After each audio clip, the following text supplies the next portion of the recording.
দিনের দাওয়াতের কাজ করতে গিয়ে মুহাম্মদ সাল্লাল্লাহু আলাইহি সাল্লামের মতো মানুষ, যিনি আল্লাহর কাছে সবচেয়ে দামি, আশরাফুল মখলুকাত,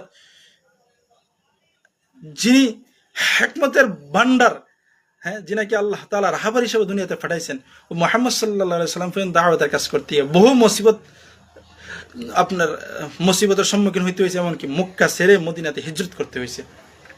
আবু বকর রাদিয়াল্লাহু তাআলা আনহু, ওনাকে শহীদ করা হয়েছে, ওমরকে শহীদ করা হয়েছে, ওসমান রাদিয়াল্লাহু তাআলা আনহুকে শহীদ করা হয়েছে, বহুত আকাবিরের দিনের জন্য শহীদ হয়েছেন। এমনকি ইমাম বুখারী রাহিমাহুল্লাহর কথা শুনছেন আপনারা, উনাকে ওনার গ্রাম থেকে বৃদ্ধ বয়সে হকের কারণে ওনাকে তাড়িয়ে দিয়েছেন। ইমাম আবু হানিফা রাহিমাহুল্লাহ ওনাকে জেলের মধ্যে, সালিম বাদশাহ জেলের মধ্যে ওনাকে খাওয়ার মধ্যে বিষ দিয়ে ওনাকে মারা হয়েছে, শুধু হকের কারণে।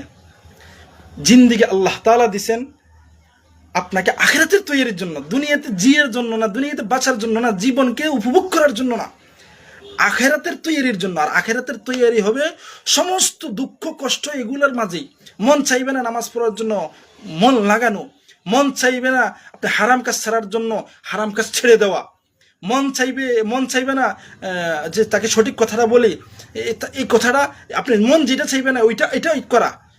আল্লাহর কথাগুলা, বিধানগুলা মানা, এই কথাগুলা কষ্ট হবে, হাজার কষ্টের মাঝে যখন মানবেন তখনই আল্লাহ তাআলা জান্নাত দিবেন। আপনি হক বললে আপনার উপরে অ্যাটাক করবেন, আপনাকে আক্রমণ করবেন। এর জন্য আপনি হক বলা বন্ধ করতে পারেন না।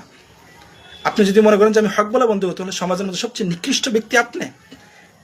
যে চুপ থাকে সেও দোষী, যে চুপ থাকে সেও দোষী। বুঝছেন কথাটা? কিয়ামতের একটা আলামত হলো যোগ্য ব্যক্তিরাও চুপ হয়ে যাবে। যোগ্য ব্যক্তিরাও কি হয়ে যাবে? চুপ হয়ে যাবে। অযোগ্য ব্যক্তিরাও মুখ খোলা শুরু করবে। তো যাই হোক, আমার কথাগুলো যদি বুঝেন, আল্লাহ তাআলা প্রত্যেককে আমল করতে হবে।